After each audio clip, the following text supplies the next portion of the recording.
About 2 weeks ago, I released this little reverb called Tinyspace into the world. Apparently, a lot of people had been looking for something just like this, and it managed to get a little bit of buzz and quite a few downloads. However, there was a problem. It was a bit taxing on the CPU.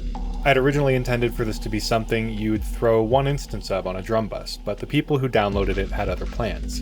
I had one person reach out to me and tell me they were experiencing some serious lag in their session when using 10 instances at once. So, in order to make sure this device works for all use cases, even the ones I didn't intend, I decided to make some serious changes with efficiency in mind. First of all, the main part of the patch where the diffusion network lives has been entirely rebuilt in Gen, which is much less costly on the CPU. Now, just to be upfront with you, it does sound a tiny bit different. I tried to get it as close as I could, but it's not exact. For this reason, I'm naming the device file Tinyspace 1.1.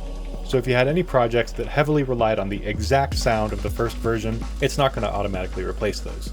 I also added a switch that lets you enable or disable the visualizer, just in case your GPU is struggling with it. I actually sent the person who was dealing with the lag an experimental version with only this feature added, and they said it solved the problem. So if any of you are also experiencing this, I hope that it helps you too. And one more feature that I threw in at the last minute, a soft clipper at the very end after the output gain knob. Given that this is a drum-centric device, for me anyway, I thought this would be a nice addition, and it's pretty easy on the CPU as well. Enabling this will ensure that the output of the device doesn't go above 0 dB, and it can add some nice color to your signal.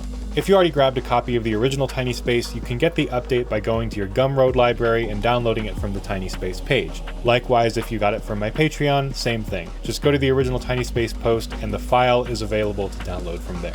That's everything about the update for now.